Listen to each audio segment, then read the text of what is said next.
ada pemanggilan rencananya 2 ASN.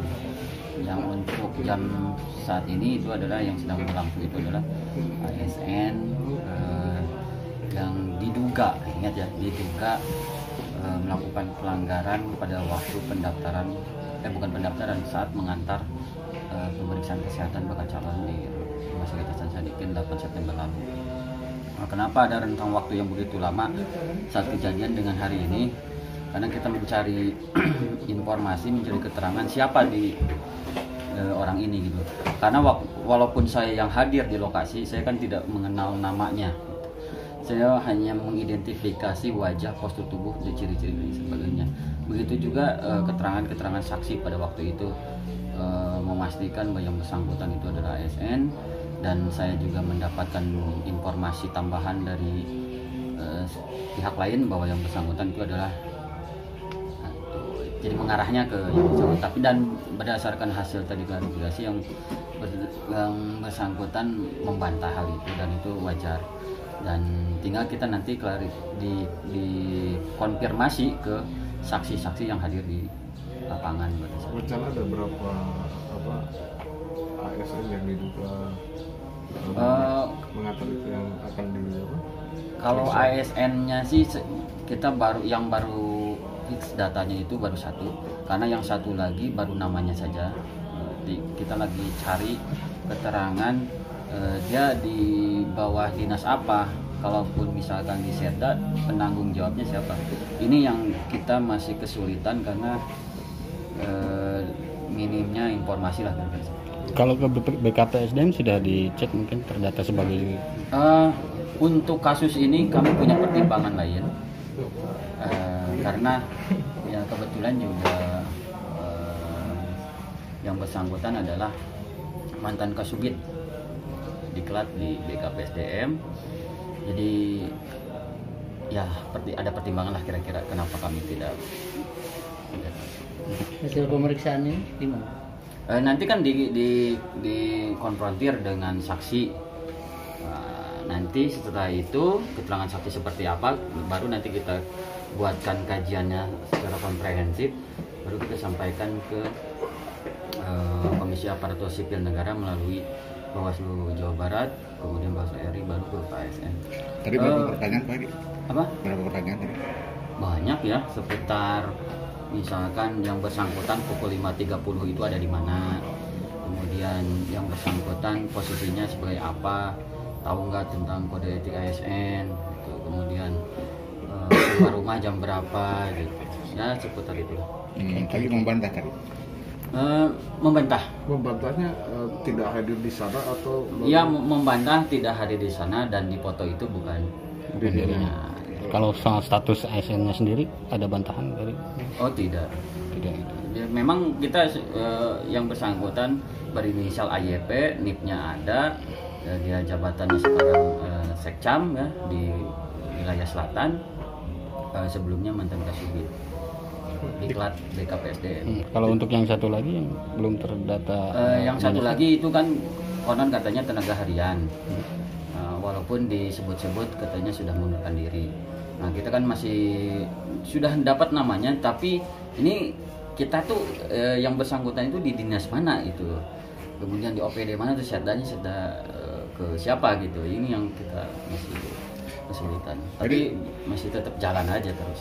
Sangat mengkhawatirkan. Saya sih berdasarkan informasi gitu bahwa hari ini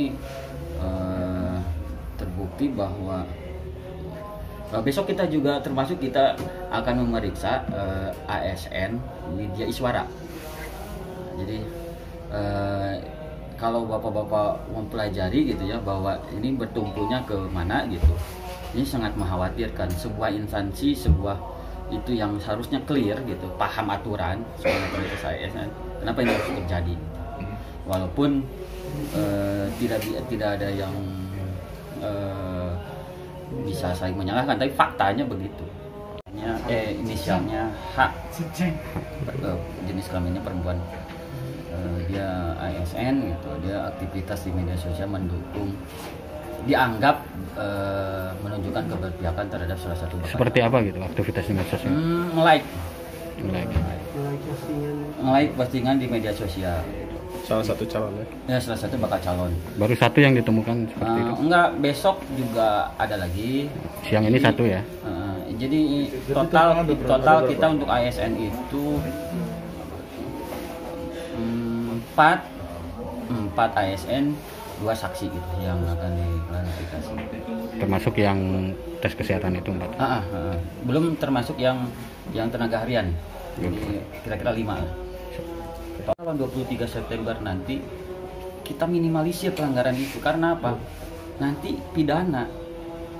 Jadi bukan hanya kode etik saja yang dikenakan pasalnya, tapi pidana. Ini yang kita dari sisi lain kami melihat nggak tega juga lah, jangan sampai seperti itu. Kalau sekarang belum bisa Belum, diterapkan. sekarang masih kode etik saja gitu. Paling sanksinya sanksi teguran, sanksi ya bisa masuk kategori ringan lah gitu. Tapi kita ingin memberikan pesan, tolong ASN jaga diri, jangan terlampau, jangan kelewatan batas. 23 September itu argonya jalan. Siapa ya, publik itu sekarang memantau gerak-gerik Anda gitu. Termasuk kepala desa. Nah, sekarang kepala desa banyak yang melakukan beraktivitas dengan bakal calon. Belum bisa karena belum ditetapkan pasangan calon. Tapi nanti 23 September kepala desa juga bisa kena. Pidana. Satu lagi Pak Edi, penegasan yang tadi netralitas ASN kabupaten sendiri yang sampai sekarang ini sejauh apa sih? Ya ini kan spektakuler Pak.